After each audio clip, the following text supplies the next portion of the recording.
Hey guys, let me know what you think by liking and commenting, and it really helps me and this channel out when you subscribe, so please click that button. Thanks a bunch.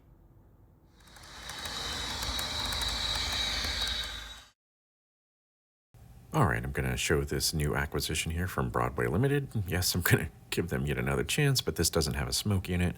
Also, I don't actually own any diesels from Broadway Limited. I have electrics and a few steam engines, but I don't have any diesels.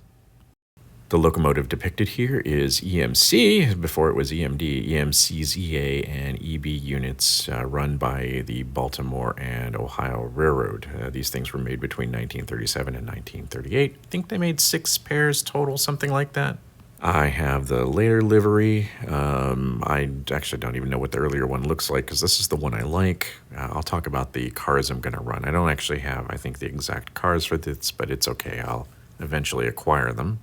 I am curious about a few things. I'm not sure if a went into a 1A exists. This was the engine before they started using their own 567 design. It's a 2-stroke. I'm curious to hear if it sounds different. I don't know where they got this recording from. Ooh, hope that's not important. I don't know where that's from. Just sort of sitting in there. I'll have to kind of peek around and figure out where that came from. But let's go ahead and take this thing out of here. There is a non-coupler front end. I think I'm actually going to install this. I like the clean look, not having a coupler, so as soon as I can, I'll pull this one off and put that one on. All right, here's the unit. I'm actually happy to have something other than kind of the standard EMD E7, E8. I have a ton of those, and I like this profile. I like this kind of, I guess it's kind of K9-esque curved snout. I like this a little bit better than the more utilitarian looking later E units that they put out. Looks like it has a guy inside.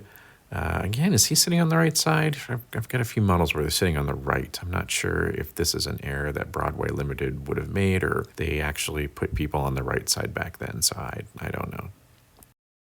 All right, this is pretty typical fare. Looks like it's got pickup on all the wheels, which is nice. It's so long, I just don't anticipate this having any problems. But it does have a built-in current keeper, and I'll run that and test it for you. Looks like it has open grates. I'll talk a little bit more about these intake grates later. So I'll just give you sort of a quick overview, and then I'll do some more detailed photographs of this later so that you can get a better idea of the fit and finish. Paint job definitely looks even. I can't detect any real flaws. Everything looks pretty good, but we'll go to the close-up here in a minute, and I'll talk about things that I wish they would improve, but overall, it's a good look. Although there are a couple exceptions for a passenger train like this, I like to run a B unit as well as an A unit, but I actually don't like running dummy B units if possible. I almost always have a powered one. You can purchase an A-B set, and the A is powered and the B is not, but I opted to actually purchase the powered B unit. I just like it when it's powered. Don't have to worry so much about getting a consist that's too long. I know usually 2 of these will pull it, so that's in fact what I did. And all things considered, the powered B unit isn't that much more expensive. Perhaps when ESU comes out with their sound-only decoder, I might start using that and putting them into dummies, but I also like having the B units sound like something. So here we go. Looks good. It pretty much looks the same quality, the same as the A unit. Everything else is the same. It just doesn't have the front. It does have brief lights, so if you want to run it by itself, it does have lights. But of course, most of you won't. You'll run this along with the A unit. No real big differences here. I would think that the underlying power unit is the same, the underlying chassis is the same, and they except for the fact that it's not built for something with a rounded nose. I'm not actually sure which the proper consist is. Is it this one, the one where it has the gray stripe and the blue? These are made by Walthers. In fact, sort of as an aside, I wish Walthers would start making some of these passenger consists again. It's getting to the point where the used ones are as expensive as the new ones they would make, so I think it's time for them to start reissuing some of these. All right, well, back to this. Walthers also makes these corrugated ones that have a gray stripe in the center. They're almost the same, but then they also make these completely unpainted ones. I don't know which ones are the correct cars for this, so, if you know something about this train and want to get back to me down in the comments, I'd really appreciate it. Well, the consist I'm going to run behind this are these Rivarossi National Limited. Again, I don't know if they're the right ones, but I just happened to get these for a song, so I already had them lying around. You'll find that a lot of times I purchase the passenger cars first and then figure out what to run them with later, and that's what happened here. So I have them. They look pretty nice. I don't think the blue matches up. I don't even know if this was real. Rivarossi has a tendency to play pretty fast and loose with livery sometimes, but that's all right. These look good. I think they'll look good behind these locomotives. So I have no problems if they're not perfect. And again, I hope Walther starts making these older passenger consists once again. I think they can profit pretty well off of them if they go ahead and commit another run of all of these, given what I've seen on eBay. I think part of the reason I got these so cheaply is because they were missing wheels. Most of them are missing wheels. And so that's going to be no problem because I have a stash of roll-true reels. And again, that's what I recommend if you're going to replace the wheels in Rivarossi cars. Use a roll true so you don't have to use those cruddy plastic ones that I just showed. Here's my roll trues ready to go, and I'll just put those on. If you're interested in knowing more about the profile differences between this EA and other E models, the one I have in the foreground, of course, is the new one, the EA. The one in the middle is the E5A that was made for the Burlington route. And then the one in the back is yet another Burlington route, but it's an E7/E8. And you can see how the E5's nose generally follows the EA's, but of course the E7/E8 nose is much more vertical. So there you have that. All right, while I have the camera down here, let's take a look at some of the details. Everything looks pretty crisp and clean. The plates here, they look shinier in this video than it does in real life, and I think the just what's supposed to be the bare metal exposed plates, those don't quite work as well for me, but everything else looks okay from what I can tell. Paint job looks pretty clean. Everything looks pretty well put together. I'm not a big E-unit expert. I don't really study the history of them all that much. I use them because they were used so much, but I don't know a ton. So for those of you who are experts in what the trucks and everything look like, can let me know if these are prototypical. To me, they look just fine. So, although I don't show it here, the rear diaphragm does swivel. So if you have these relatively close together, I use 33.5-inch curves on my outer loop, and the diaphragms do touch and they do start to depress a little bit, but there's not enough pressure for it to cause any derailments, so that's pretty good. One thing I do not particularly care for with these units is the fact that you can see really clearly through the grill. Well, that's not a problem, but it's the fact that there's so much wiring and junk behind there, and it's really obvious. I wish they would have used black wiring or figured out some way to hide these. Almost every one of these intake grills, you can see something behind it. In fact, that's true with a lot of the windows too. It's a bit off-putting, and I think they could have done a better job here. Coupler height was fine for both units. I didn't show you putting them together, but they're absolutely fine. And I also went ahead and gauged the wheels, and they're perfect as well. Let's go ahead and do a weight check. We'll turn on our handy dandy scale here, let it zero out, and we'll plop the A unit down. And what we're going to get is 567 grams, which is 20 ounces on the button, 1 pound, 4 ounces. So that's right in line with other units, maybe a little bit light. This doesn't have traction tires.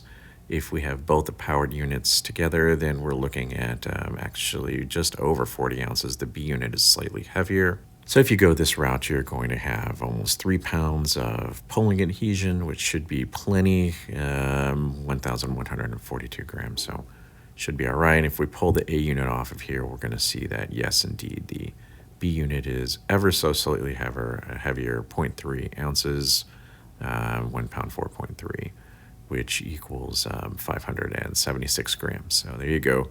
Should be enough for most pulling purposes. If not, I guess you can get another B unit.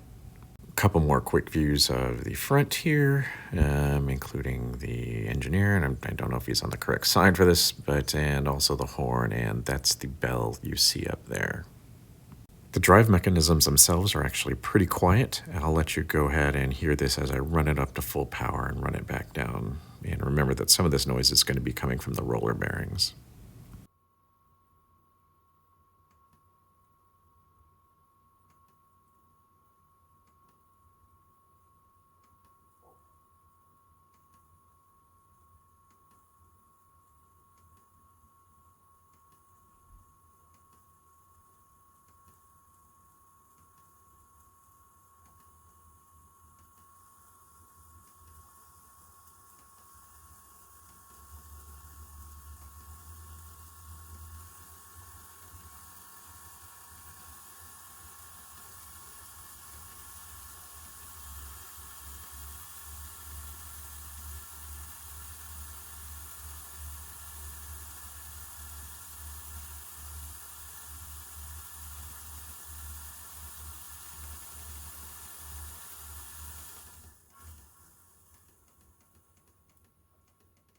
All right, let me go ahead and put this through the sounds for you.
So if you're wondering why your speaker started buzzing all of a sudden, it's not your speaker. That's the way this thing actually sounds. The audio on this is just truly terrible.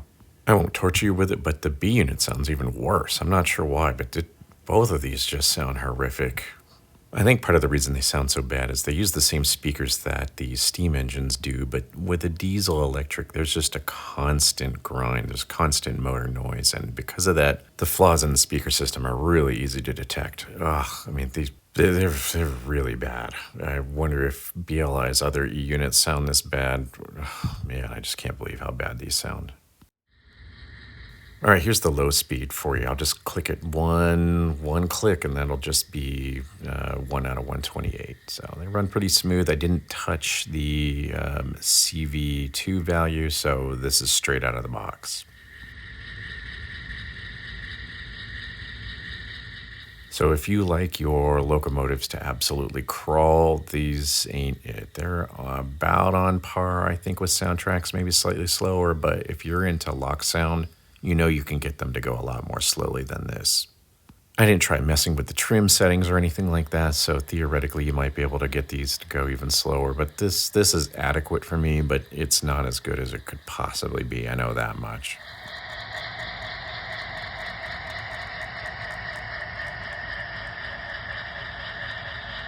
If you can hear that clipping sound, it sounds like the speaker's rattling or popping a little bit. That's what this actually sounds like. That's not your speaker, and that's not my microphone. That's what this thing really sounds like in real life. All right, I think all premium models should have a capacitor built into it, and these do, so let's give it a shot.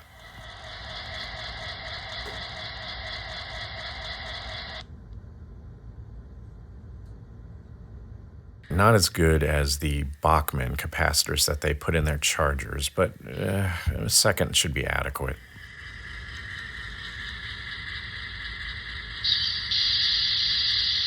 Oh yeah, and in case you were wondering, the sound is only about halfway up. All right, as I do the speed synchronization here, I'll go through my final thoughts. I think these are pretty neat units, especially since, the E units are so common. But anything outside of the E7, E8, those are difficult to find. So I'm happy to finally find some EAs. The issue I have with these overall, though, is these are extremely terrible sounding. They just don't sound well. The speakers clip a lot. I'm just really disappointed with how these things sound. It's bad. I believe my recordings actually strangely make them sound better than they really are. In real life, these things are kind of ear-splitting. They sound incredibly tinny. There's way too much treble, and it literally vibrates my eardrum. They're so awful sounding. Yeah, I think the only way around it may be, at a minimum, to replace the speaker. You may want to replace the decoder with sounds, although I can't think of any double Winton sounds. The closest you're going to get is the double 567, and I don't know how close those sound. And also, as I stated before, I think they could have done a better job of hiding the wiring from behind those intake grills. Otherwise, I like them. They look good, and I think this could be the basis for them coming out with an E5A, perhaps, although the one I have is brass, and I may just go ahead and keep that. As always, I'd love to know your thoughts on these. Do you have these? Do you agree that they sound bad? In fact, do you have any of the other E units made by Broadway Limited? Do they sound this bad? Let me know. As always, take care and happy model railroading, and I'll go ahead and leave you with the running session, and I'll see you next time.